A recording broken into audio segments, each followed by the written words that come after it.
오늘 주신 말씀을 통해서 하나님과의 진정한 대화라는 제목으로 함께 말씀을 나누겠습니다. 좋은 대화는 먼저 상대방의 말을 잘 듣는 것에서부터 출발을 합니다. 상대방의 말을 잘 들어야 동문서답하지 않게 되고 또한 내 생각을 정리해서 말하게 되죠. 그렇게 서로 말을 주고받다 보면 좋은 대화가 이루어지게 되는 것입니다. 반대로 나쁜 대화는 상대방의 말을 들으려 하지 않는 것입니다.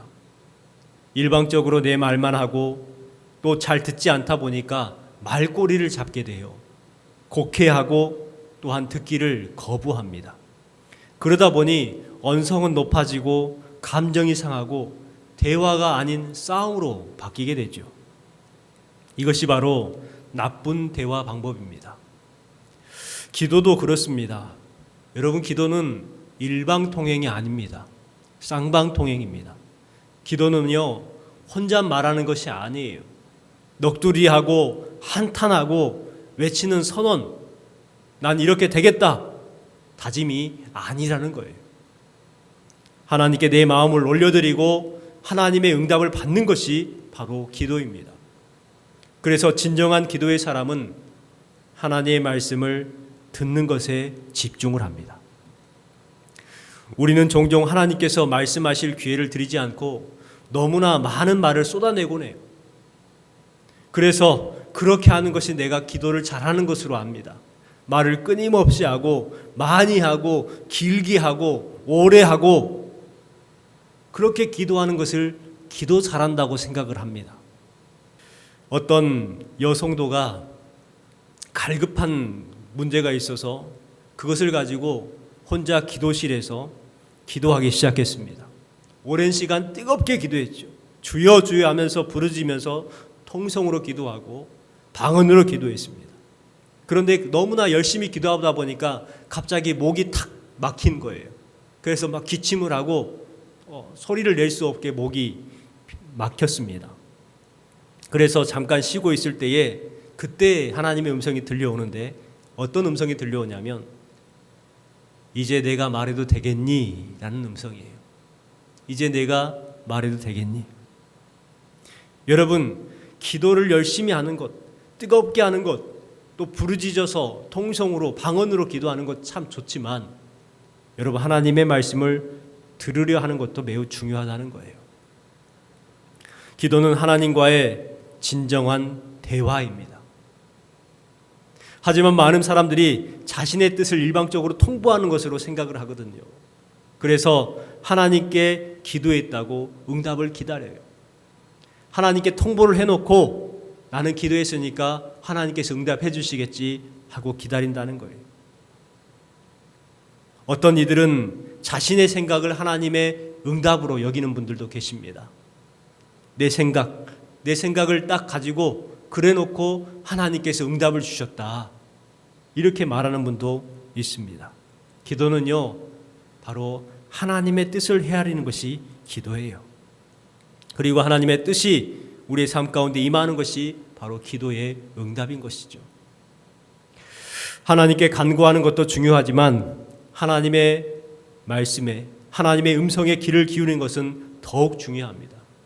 여기에 계신 여러분들은 일방적인 대화, 일방적인 기도가 되지 않도록 하나님의 음성에 귀를 기울이는 지혜로운 성도가 되시기를 주님의 이름으로 축원합니다. 오늘 본문 말씀에 보면 짧지만 기도가 무엇인지 우리에게 말씀해 주시는 본문이지요.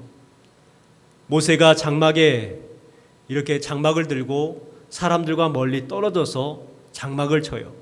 그리고 그곳에서 하나님 앞에 기도합니다. 그리고 그곳을 뭐라고 하냐면 회막이라고 했어요. 하나님과 만나는 곳.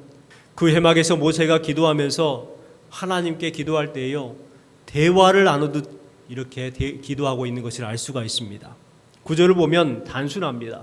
모세가 기도하면 하나님께서 응답하시고 또 모세가 기도하면 또 하나님께서 응답을 주시고 그와 같은 대화의 구조로 되어 있어요. 보십시오. 12절 말씀에 보니까 모세가 여호와께 아뢰되, 14절에 보니까 여호와께서 이르시되, 또 15절에 보니까 모세가 여호와께 아뢰되, 17절 말씀에 보니까 여호와께서 모세에게 이르시되, 또 18절 보세요. 모세가 이르되, 19절에 여호와께서 이르시되. 뭐 하고 있어요? 대화하고 있어요. 모세가 기도하면 응답하시고, 기도하면 응답하시고, 기도하면 응답하시고, 계속해서 이와 같이 대화하고 계세요. 지난주에 함께 말씀을 나눴던 것처럼 모세가 하나님 앞에 그 회막에서 기도할 때에 어떻게 기도를 응답을 했냐면, 사람이 자기 친구와 이야기함 같이 여호와께서 모세와 대면하여 말씀하셨다라고 기록하고 있어요. 그렇게 친구와 같이 서로 대화하듯이 오고 가는 말이 있었다는 거예요. 여러분, 기도가 바로 이런 것입니다. 기도는요, 말씀드렸듯이 일방통행이 아니라는 거예요. 모세가 시내산에 올라갔을 때에 이스라엘 백성들은 아론을 중심으로 해서 우상을 숭배하기 시작했습니다. 금송아지를 만들어 놓고 이것이 하나님이다 선포를 했습니다. 그때 하나님께서 진노하셨고요, 모세에게 이 백성들을 멸하리라, 진멸하리라 이렇게 말씀했습니다. 출애굽기 32장 9절 10절 말씀에 보면 여호와께서 또 모세에게 이르시되, 내가 이 백성을 보니 목이 뻣뻣한 백성이로다. 그런즉 내가 하는 대로 두라. 내가 그들을 진노하여 그들을 진멸하고 너를 큰 나라가 되게 하리라.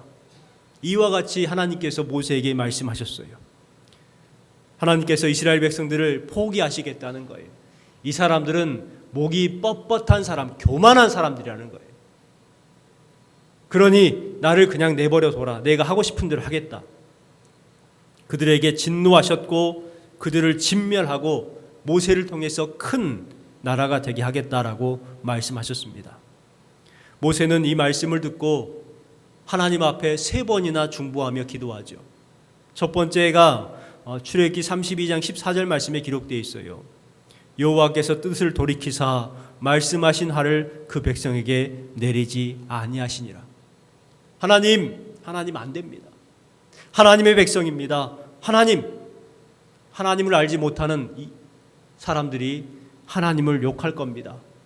제발 멈춰 주십시오. 그랬을 때 하나님께서 그 중보 기도를 듣고 뜻을 돌이켜서 화를 내리지 않으셨어요. 그리고 또 두 번째 중보 기도가 기록되어 있는데 32장 44절 말씀에 보면, 이제 가서 내가 내게 말한 곳으로 백성을 인도하라. 내 사자가 내 앞에서 가리라. 너를 적과 꿀이 흐르는 땅에 이르게 하려니와 나는 너희와 함께 올라가지 아니하리라. 모세에게 응답을 주셨는데 올라가라는 거예요. 올라가라. 내가 사자를 내 앞에 먼저 보내겠다. 그리고 가나안 족속, 이방 족속들을 몰아내주겠다. 적과 꿀이 흐르는 땅으로 이르게 하겠다. 그런데 나는 너희와 함께 올라가지 않을 거야. 이와 같이 응답을 해주셨어요. 여러분, 하나님이 없는 그러한 가나안 땅에 들어간다는 것, 여러분, 가나안 땅에 하나님 없이 들어가면 뭐합니까? 하나님 없이 성공하면 뭐합니까? 세상 사람들은 하나님 없이 성공하는 것을 좋아하지만 여러분, 그것은 의미가 없는 거예요. 금방 사라져버릴 것들이죠. 모세는 그것을 알았기 때문에 하나님, 그게 무슨 말씀입니까? 하나님이 우리와 함께 가시지 않는다니요. 그 말을 듣고 나서 모세는 3번째 중보 기도를 하기 시작합니다. 그 말씀이 오늘 말씀이죠. 오늘 본문 내용은 이 중보 기도의 중요성과 또 기도가 어떻게 해야 되는지에 대해서 우리에게 말씀해 주고 있습니다. 오늘 말씀을 통해서 모세가 어떻게 기도했는지 살펴보고 우리도 모세처럼 기도할 수 있기를 소망하는 시간이 되었으면 좋겠습니다. 먼저 모세는 주신 말씀을 기억하며 기도했습니다. 하나님께서 전해 주셨던 말씀을 기억하고 기도했다는 거예요. 12절 말씀을 보십시오. 모세가 여호와께 아뢰되 보시옵소서, 주께서 내게 이 백성을 인도하여 올라가라 하시면서 나와 함께 보낼 자를 내게 지시하지 아니하시니이다. 주께서 전에 말씀하시기를. 자, 하나님께서 나에게 말씀하셨는데 백성들을 인도하여 올라가라고 하시면서 왜 함께 올라간다고 하지 아니하십니까? 보낼 자를 지시하지 아니하십니까? 이와 같이 물어보는 거예요. 그리고 나서 주께서 전에 말씀하시기를 이야기합니다. 모세는 기도할 때에 그냥 기도한 것이 아니에요. 모세는요, 전에 내게 말씀하신 그 말씀을 의지해서 기도하고 있는 거예요. 모세가 말씀을 의지하여 기도했기 때문에 놀라운 응답의 역사가 일어난 줄 믿습니다. 여러분, 기도는요, 내 기분으로 하는 게 아니에요. 내 감정으로 기도하는 게 아니라는 거예요. 그런데 대부분 어떻게 기도합니까? 내 기분대로 기도해요. 내 감정대로, 내 스타일로, 내 기질대로 하나님 앞에 기도한단 말이에요. 말씀을 붙들고 기도하는 것이 아니라 나를 붙들고 기도하는 거예요. 그런데요, 모세는 하나님께서 내게 허락하신 말씀, 감정에 치운 것이 아니라 하나님의 말씀을 붙들고 그렇게 기도했어요. 내 기분과 내 감정과 내 스타일, 내 기질로 기도하게 되면요, 소통이 없는 기도가 될 수밖에 없어요. 소통이 없는 기도는 응답받지 못하는 기도가 되는 것이죠. 우리는 모세와 같이 주신 말씀을 의지하여 기도해야 합니다. 주신 말씀에 보면 나와 함께 보낼 자를 내게 지시하지 아니하시나이다. 주께서 전에 말씀하시기를. 여러분, 주께서 전에 모세에게 어떤 말씀을 주셨을까요? 출애굽기 3장에 보면 하나님께서 호렙산에서 떨기나무 가운데에서 모세를 부르십니다. 모세야, 모세야. 그때 모세가 깜짝 놀라서 그 하나님의 불 앞에서 무릎을 꿇지요. 그때 하나님께서 모세에게 뭐라고 말씀합니까? 이스라엘 백성들을 인도하라고 바로에게 보낸다고 하시죠. 모세는 못한다고 그래요. 입이 어눌하고 말을 잘 못합니다. 또한 믿어주지도 않고 들어주지도 않을 겁니다. 이와 같이 이야기를 해요. 그럴 때에 하나님께서 모세에게 말씀을 주시죠. 3장 12절 말씀에 보니까 하나님이 이르시되 내가 반드시 너와 함께 있으리라. 어떻게 한다고요? 내가 반드시 너와 함께 있으리라. 이 약속의 말씀. 그리함을 통해서 내가 그 백성을 애굽에서 인도하여 낸 후에 이 산에서 여호와를 섬기리니 이것이 내가 너를 보낸 증거니라. 하나님께서 함께 한다고 말씀하셨어요. 반드시 너와 함께 하겠다. 그런데 하나님 무슨 말씀입니까? 하나님이 함께 가시지 않겠다니요. 전에 말씀하셨잖아요. 함께 하신다고 말씀하셨습니다. 이 산에서 하나님을 섬길 것이고 그것이 바로 증거라고 말씀하셨지 않습니까? 모세는요, 그 하나님의 말씀을 붙들고 있는 거예요. 이렇게 하나님의 말씀을 붙들고 기도하니까 하나님께서 꼼짝을 못 하셔요. 왜요? 하나님께서 그 모세에게 약속하셨기 때문에 그래요. 내가 반드시 너와 함께 있으리라. 그런데 혼자 가라니요. 그런데 우리들끼리 가라니요. 하나님 안 될 말입니다. 모세는 하나님께 구합니다. 그랬더니 하나님께서 뭐라고 합니까? 15절 말씀해 보세요.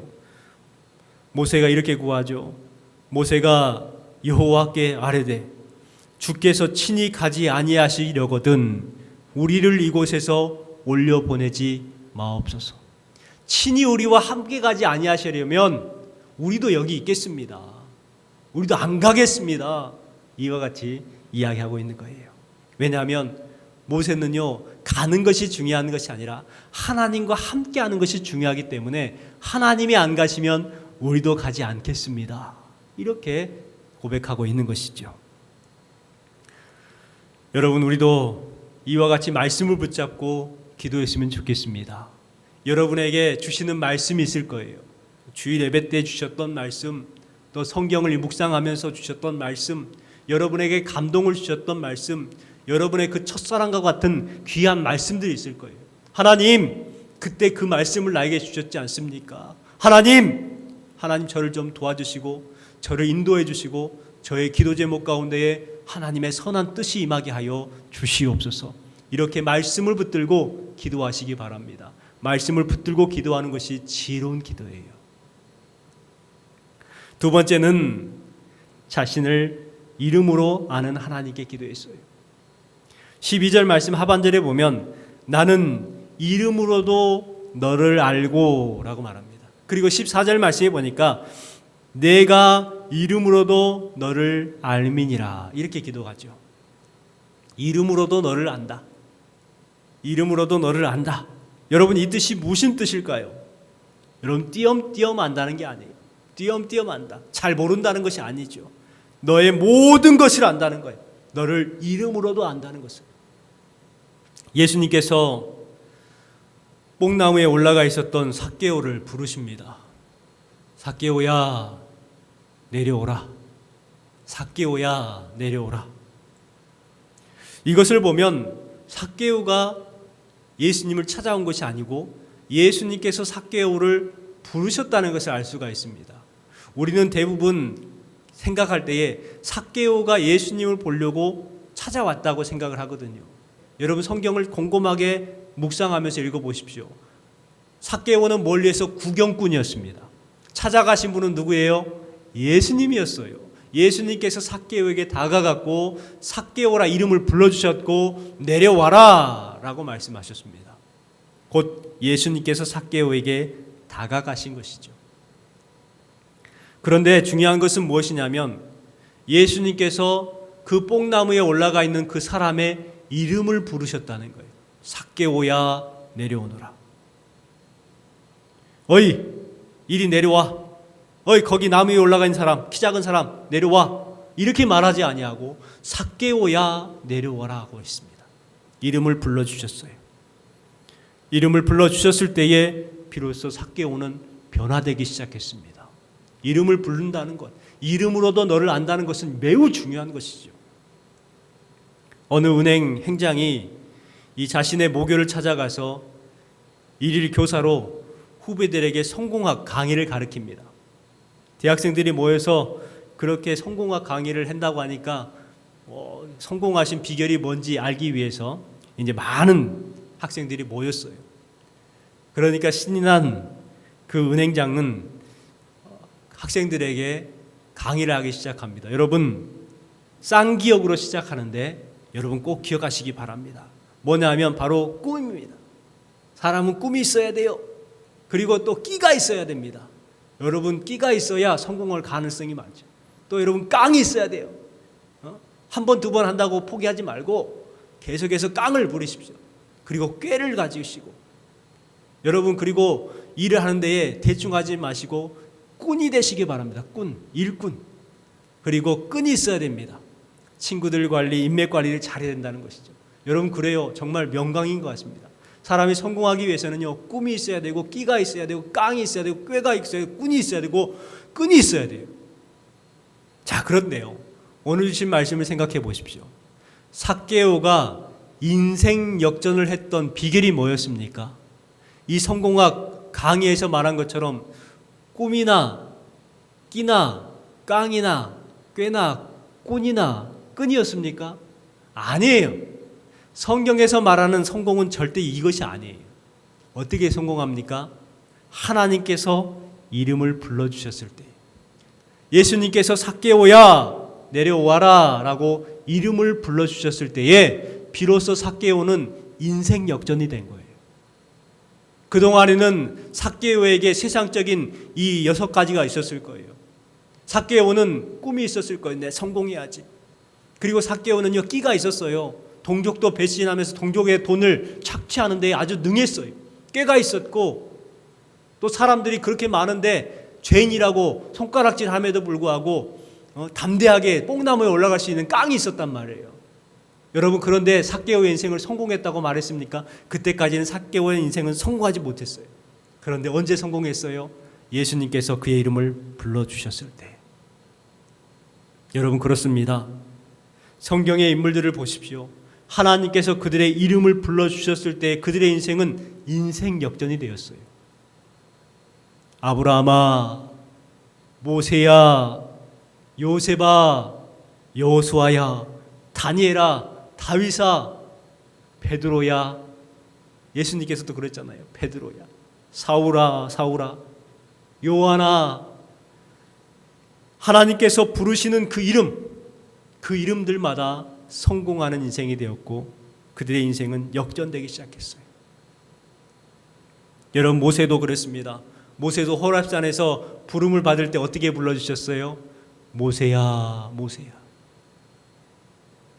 모세야 모세야 불러주셨을 때에 비로소 모세의 인생이 바뀌기 시작했어요. 모세의 인생은 어떤 인생이었냐면 그 미디안 광야에서 그냥 장인의 양을 돌보는 사람이었잖아요. 아주 그냥 천박한 사람이었어요. 애굽 사람들이 생각했을 때 목자는요, 우리나라 그 예전에 백정과 같은 아주 천민이었어요. 그런 인생이 이스라엘의 지도자가 되었고 이스라엘의 영도자의 삶을 살고 있는 거예요. 언제요? 모세야 모세야 불러주셨을 때. 여러분, 하나님은요, 우리도 이름으로 아시는 분이신 줄 믿습니다.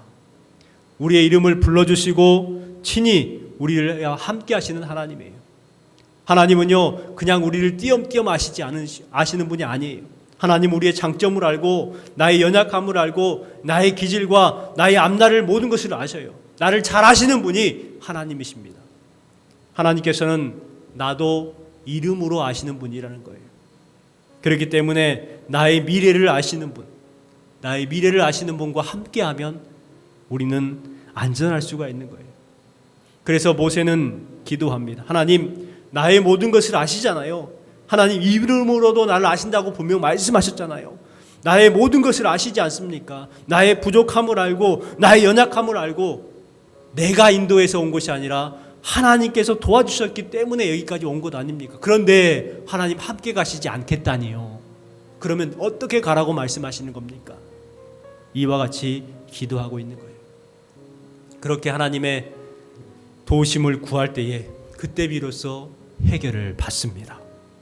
우리도 나를 이름으로 아시는 하나님, 나의 아픔을 아시고 나의 상처와 두려움과 걱정과 근심과 고민을 그 아시는 주님께 기도함으로 해결받는 은혜가 저와 여러분에게도 함께 하시기를 예수님의 이름으로 축원합니다. 또한 모세는 은총을 입은 사람으로서 기도했습니다. 은총을 입은 사람으로서 12절 말씀해 보십시오. 너도 내 앞에 은총을 입었다 하셨사온즉.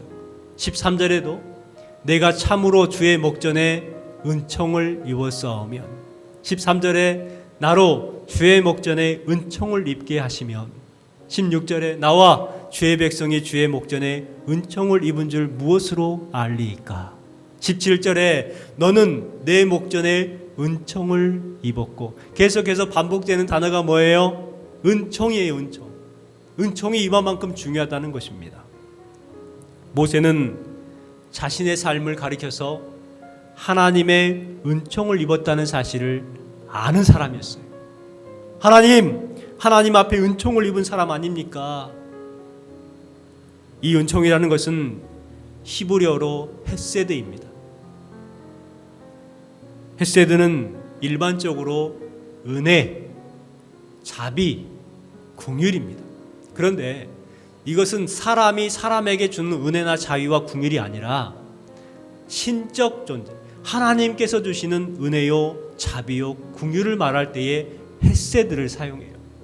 이것을 가리켜서 바로 은총이라고 말합니다. 여러분들이 사람들에게 은총 입었습니다 이렇게 말합니까? 아니에요. 사람들에게는 은총이라고 사용하지 않아요. 하나님께서 주시는 은혜를 경험했을 때 바로 은총이라고 말합니다. 모세는 지금까지 헤세드로 살았던 사람이에요. 하나님의 은총으로 살았다는 사람이라는 것을 알았어요. 하나님의 은혜였습니다. 하나님의 자비였고 하나님께서 긍휼히 여겨주셨기 때문에 제가 지금 이 자리에 있는 것 아닙니까? 그것을 고백하고 있지요. 여러분, 하나님의 은혜를 아는 사람은요, 하나님께서 사랑하시는 거예요. 그 기도에 응답받는 비결이 바로 여기 있습니다. 하나님, 저를 아시지 않습니까? 저는 연약합니다. 하나님께서 잘 알고 계시는 것처럼 저는 부족한 사람입니다. 넘어지고요, 실수합니다. 죄인입니다. 그래서 주님의 은총이 더욱 필요한 사람입니다. 길을 가르쳐 주십시오 하고 고백하고 있는 거예요. 우리 13절 말씀을 같이 한번 읽어볼까요? 13절입니다. 내가 참으로 주의 목전에 은총을 입었사오면 원하건대 주의 길을 내게 보이사 내게 주의를 알리시고 나로 주의 목전에 은총을 입게 하시며 이 족속을 주의 백성으로 여기소서. 하나님, 주님의 목전에 은총을 입었사오면 원하건대 하나님, 하나님의 은혜를 주십시오. 하나님 자비를 베풀어 주세요. 그러함을 통해서 주의 길을 내게 보여주십시오. 또 주를 알게 하시고 주의 목전에 은총을 입게 하옵소서. 이 백성들을 주의 백성으로 여기소서. 이 말이 무슨 말입니까? 하나님, 내가 은총으로 살아왔던 것처럼 앞길도 은총을 허락해 주십시오. 그리함을 통해서 길을 알게 하시고 주를 보게 하시고 주의 목전에서 은혜를 경험하게 하십시오. 그리고 이 족속에도 동일하게 은총을 베풀어 주십시오. 이와 같은 기도를 하고 있는 거예요. 모세는 은총을 사모하고 있고 은총을 기억하고 있는 사람이었죠. 16절 말씀을 같이 한번 읽어볼까요? 16절입니다. 나와 주의 백성이 주의 목전에 은총을 입은 줄을 무엇으로 알리이까? 주께서 우리와 함께 행하심으로 나와 주의 백성을 천하 만민 중에 구별하심이 아니니까. 은총의 증거가 뭐예요? 내가 은총을 받았다는 증거가 뭐냐고요? 내가 하나님의 자녀가 됐다는 거예요. 내가 하나님의 백성이 됐다는 거예요. 내가 예수님이 있는다는 것이 바로 은총의 증거라는 거예요. 모세는요, 기도할 때에 자기의 노력과 자기의 공로로 기도하지 않았어요. 내가 이렇게 했는데, 내가 이지로와 같은 수고를 했는데, 내가 얼마만큼 힘들게 일했는데, 이와 같은 것으로 하나님 앞에 기도하지 않았어요. 무엇으로 기도했느냐? 은혜를 붙들고 은총을 붙들고 긍휼하심을 붙들고 하나님 앞에 기도했어요. 신앙생활 하는 것은요, 바로 하나님의 은혜를 아는 것입니다. 하나님의 은혜를 아는 것이 신앙생활이에요. 그리고 신앙의 출발이 바로 하나님의 은총을 기억하는 것입니다. 우리에게도 은총이 있죠. 우리가 세 가지만 기억하면 아, 내가 은총 받은 사람이구나 라는 것을 알 수가 있어요. 세 가지가 뭐죠? 예수님, 십자가, 부활만 하면 돼요. 이 세 가지만 알면 내가 얼마만큼 큰 은총을 받고 있는지를 깨닫게 된다는 거예요. 여러분, 우리도 은총 입은 사람이라는 것을 기억하시기 바랍니다. 나를 향하신 하나님의 은총을 아는 순간부터 우리는 감격하게 되어 있어요. 여러분의 삶이 혼란스러울 때에 모세처럼 하나님의 은총을 생각하시기 바랍니다. 예전이나 지금이나 우리에게 하나님의 은혜가 임하고 있고 하나님의 은총으로 살아가는 사람들이 바로 저와 여러분입니다. 하나님의 은총을 알고 은혜의 소중함을 아는 사람에게 하나님께서는 은혜를 베푸신다고 말씀하죠. 그 말씀이 19절 말씀에 기록되어 있어요. 19절 말씀 같이 한번 읽어볼까요? 앞에 스크린을 보시고 읽겠습니다. 나는 은혜 베풀 자에게 은혜를 베풀고 궁휼히 여길 자에게 궁휼을 베푸느니라. 여러분, 은혜 베풀 자가 누굴까요? 은혜를 아는 사람이에요. 모세처럼 하나님의 은총을 아는 사람이에요. 은혜 베풀 자에게 내가 은혜를 베풀겠다. 은혜를 아는 사람에게 내가 은혜를 베풀고 궁휼히 여김 받았다는 것을 아는 사람에게 내가 궁휼을 베풀리라. 모세의 기도를 들으시고 모세에게 응답해 주셨습니다. 여러분, 은혜를 아는 성도가 되시기를 주님의 이름으로 축복합니다. 모세의 기도를 들으시고 드디어 하나님께서 응답하여 말씀을 주시지요. 우리 14절 말씀을 같이 한번 읽어보겠습니다. 오늘 말씀의 중요하고 핵심의 말씀이죠. 같이 읽겠습니다. 여호와께서 이르시되 내가 친히 가리라. 내가 너를 쉬게 하리라. 내가 너와 친히 가겠다. 내가 너를 쉬게 하겠다. 하나님께서 세 번의 중보 기도 가운데에 응답해 주셨어요. 하나님께서 친히 가시겠다 말씀하시고 그리고 너를 쉬게 하리라 말씀하시죠. 여기에서 쉬게 한다는 의미가 무엇일까요? 이 쉬게 한다는 것은 샬롬입니다. 평안하게 하겠다. 안심하라. 고민을 해결하겠다. 근심하지 마라. 이와 같은 말씀이죠. 모세는 지금까지 하나님께서 함께 하시지 않는 것 때문에 그와 같은 말씀을 듣자마자 불안했던 거예요. 걱정했던 거예요. 근심했어요. 오늘 주신 말씀을 통해서 하나님께서는 우리에게 그와 같은 말씀을 하고 계시는 거예요. 오늘 주신 말씀을 통해서 저와 여러분에게 분명하게 말씀합니다. 사랑하는 아들아, 내가 너와 함께 가리라. 내가 너를 쉬게 하리라. 사랑하는 딸아, 내가 너와 함께 가리라. 내가 너를 쉬게 하리라. 여러분, 이 말씀을 기억하시고 모세와 같은 기도자, 모세와 같이 하나님의 은혜를 알고 하나님 앞에 은총을 누리시고 평안을 누리시기를 주님의 이름으로 축원합니다.